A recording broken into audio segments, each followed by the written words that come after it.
This conference will now be recorded. All right. Okay, someone want to do a roll call for us? George Mason, Here. Linda Anderson, Here. Jennifer Nutt, Here.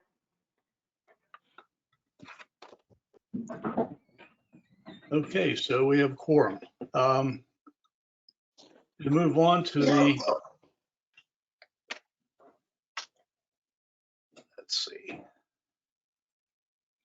Going to move on to item number 3, which part A is a receive report and hold a discussion and take action on the minutes from the May 5th, 2020 meeting. Am I jumping ahead of things here? No, sir. Okay.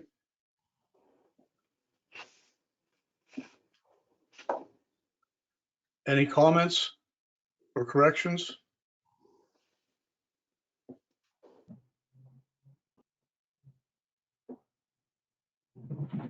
Okay, someone make a motion to accept the minutes? Mr. Chair, this is Linda Anderson. I move approval of the minutes. We have a second? I second. All in favor? Aye. Jennifer? Aye. Aye, George. Aye, Linda Anderson. And nays? If not hearing any, then the agenda or the minutes from the last meeting are accepted as is. Next item,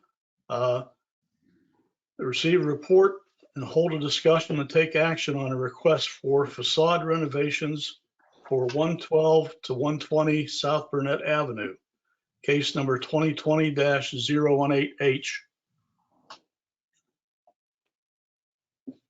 Bill, do you want to address this? Yes, sir. Thank you. Good afternoon, everyone. It's good to see some of y'all again, or all of you again. So on this project here, I'm sure you guys are familiar with it. I'm going to flip to the next slide. Here's an aerial of the location. It's right across the street from the Denison Hotel along Chestnut and Burnett, right by one of our parks here downtown. The applicant is proposing several facade modifications to include, initially we provided him a certificate of appropriateness to do some minor repairs to the existing stucco on the building and to remove an unsafe awning. Also to repaint the building with some pre-approved colors. While he started working on the building, he was able to identify that, to his estimate, about 95% of the underlying brick of the building, of this building here, are actually in very good condition. In his words, he said pristine. So that being said, he in addition to most of his, the rest of his modifications, he's also asking to remove the stucco instead of just replacing and repairing it. As you can see here, started removing some stucco along these columns, and we have this beautiful red brick underlying. So the main paint of the building will be white in areas in which he cannot remove stucco and believes that he needs to leave it up to improve the structural integrity of the building and maintain that integrity in places where the brick is damaged severely. He'll also be replacing basically all of the windows with new glass windows and a bronze trim. Same with the doors. They'll have new glass doors instead of these older aluminum type. So they'll be bronze with glass as well, all along the front. Right now, he has plans to continue working on and repairing and renovating the inside of this building to allow for a new restaurant to go in there and another office space on the other end. So in this picture here, I know we're all familiar with the Eisenhower mural. He, of course, plans to protect it as well. But further down to the right of this wall, based on where this picture is at, if you can see my cursor, I'm pointing over here to the right of the mural. There used to be a window that was bricked up. So he's proposing to reopen that window The specs and the measurements are in our staff report here in one of our paragraphs. Again, it will match the rest of the building, the proposed new windows and doors with bronze and glass. Let me go to my next slide. Here's another view of that front. As you can see, it's in disrepair. The windows are damaged, the doors are damaged. Various stucco repairs needed. On this side of the building, the applicant is proposing to cut out a 10 foot by 10 foot square door to allow for a black metal and glass roll-up door. Other examples that have been used in our downtown are also provided in your packet. The applicant was really thorough about providing that. I think this is going to be on one of the last pages of our packet, what he's looking at using there. This slide here shows the rear of the building. This is the side that faces a city parking lot. Now, the rear of the building also has several issues that it's been damaged over time. So windows have been broken. A lot of the brick here is in bad shape. So the applicant's looking at repairing these bricks, boarding up this window, installing, with brick of course, installing a new door to match the front with the bronze and the glass. So that way visitors can access from the park and the alley side to go and enjoy the restaurant. Here, the applicant is also working with our Public Works Department to receive approval to bury the vast majority of these attachments and utility lines to be buried underground. Many of these attachments can be just taken off and removed. Some of these electric lines and water lines, gas lines are going to be placed underground, and eventually the applicant would like to concrete this dirt patch here. Before that can happen, some utility adjustments are going to be made that's going to have to be relocated. So Public Works will need to take a look at that, but we're also working on this project as well with them. This is more of a year and a half out. Let me see if there's anything else I might need to mention. That being said, we think a lot of these modifications are, one, going to be able to preserve the historical integrity of the building. If anything, actually improve it, and it, obviously increase the look and feel of that front when we get some of that brick showing. Present for any questions that you may have, and we recommend approval of these changes. Any questions for Mr. Medina?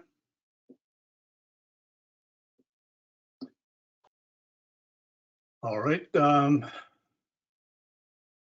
Is the applicant online? I provided him with the information, but I don't see him here. Okay. Any discussion from the board?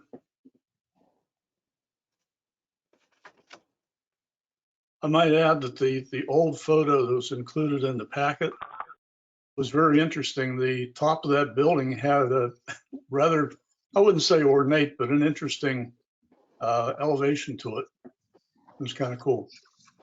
Also, I think we've got a glimpse of what used to be in Heritage Park. Okay, do I have a motion? Oh, yeah. Yeah, you're absolutely right. From the board to pass this? I move approval of the renovations of this property. This is Linda Anderson. Do you have a second? I second. Jennifer Knott. All in favor, say aye.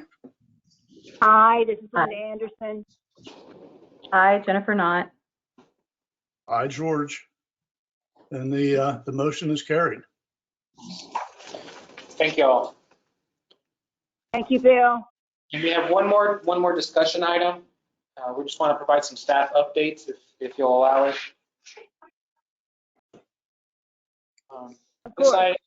This item here, we've been talking internally and meeting with our Director of Development Services, Ms. Kimberly Murray. She's not able to make it today.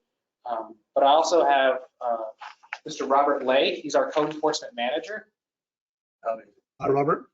Hello. Hey, Robert. Hi, Robert. So this item here, we're not looking for an action at this time. I believe at a later date, we'll bring something more substantial, more detailed with a full report before the board for you to take a look at. But I wanted to just start the discussion about a potential demolition by neglect that we're seeing on Main Street for 207 West Main. I have this outlined here. Here's an aerial. You can see the building. It's really close to Austin, between Woodard and Main. What's the address of that? 207 West Main. Okay, thank you. Yes, sir.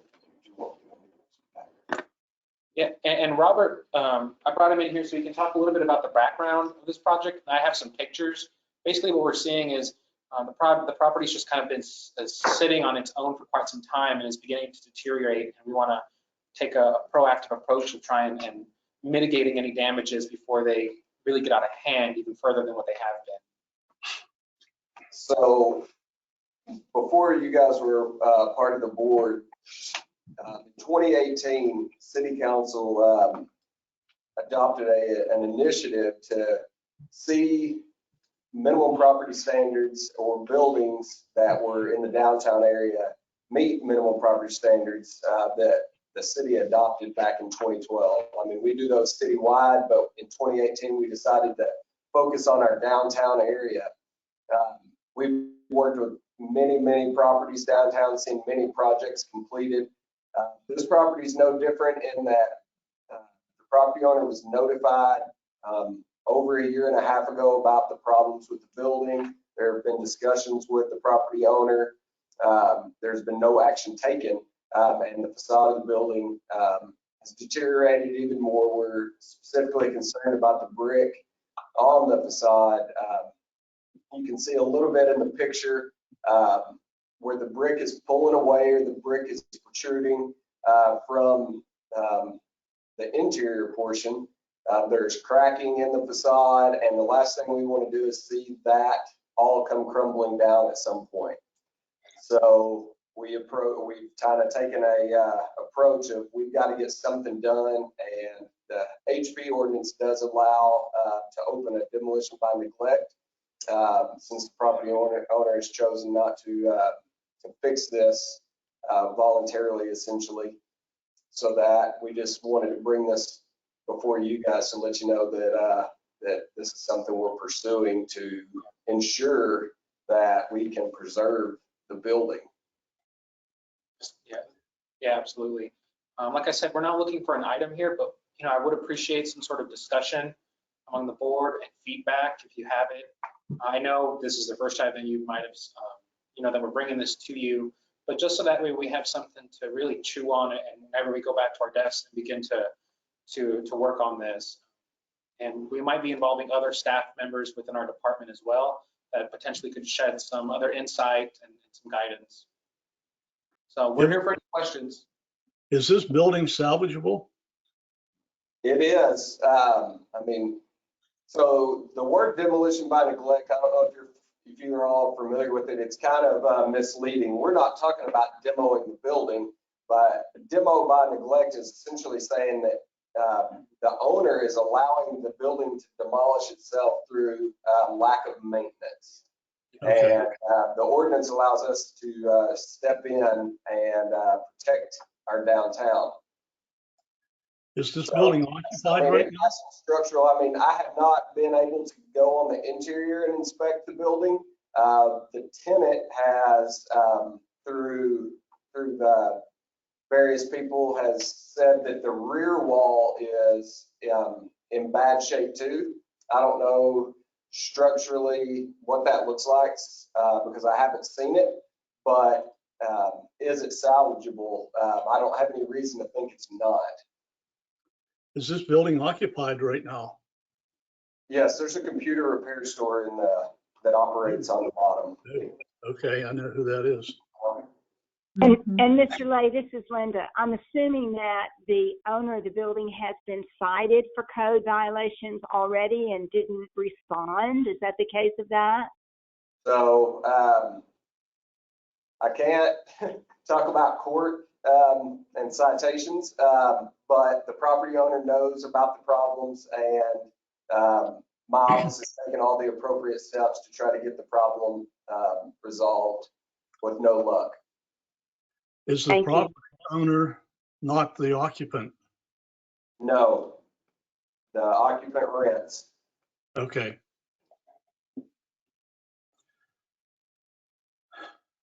Well, Mr. Lay, it's Linda again. Thank you for bringing this to our attention. I, like George, am familiar with the building and with the current tenants. I'll drive around though and have a more thorough look, and we'll await whatever guidance we get in that regard. I think that sounds good. I agree. And Yeah. if y'all have any, Mr. Lay, Yes. if it's appropriate and allowed, I also have a question, and that is, I know there have been code enforcement issues related to 519, and Historic Preservation has worked with the owner on that. However, I've continued to check on the building and nothing has happened. So if it's appropriate, I'm assuming that everybody's on task with the state of that building and interaction with the owner. I'm not sure which one is 519. It's 519 is the building where I used to live, George. It's Linda. Okay, all right. we approved, we worked with that applicant a while back to approve the use of stucco on the facade of that building on the rear. If you want, I can resend that packet out and refresh your memory. Mr. Medina, and as I remember, there was also some use of a siding material that looked something like pro panel. Is that correct? I don't recall right now. I'll have to go ahead and look through my notes and see what was approved. Thank you. Thank you. Yeah, I agree. So How long, go ahead. Yes, sir. how long does the owner of the building at 207 have to give you a response? So there's been multiple notices given to the property owner. The most recent one gave them till Thursday of this week, 21st of May. Okay. Was the notice date on the most recent. And I have not had any communication with them to this point. Okay.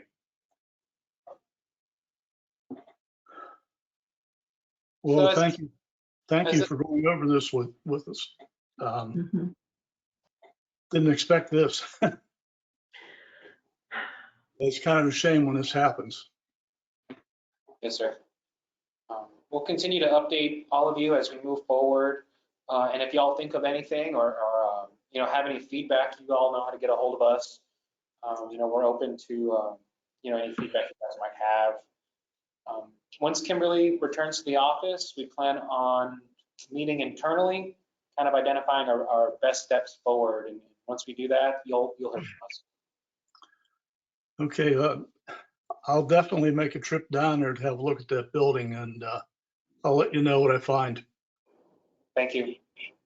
You're welcome. Mr. Lay and Mr. Medina, thank you for everything that you do to maintain the historic integrity of our downtown. Welcome. You're welcome. Thank you. Mhm. Yeah.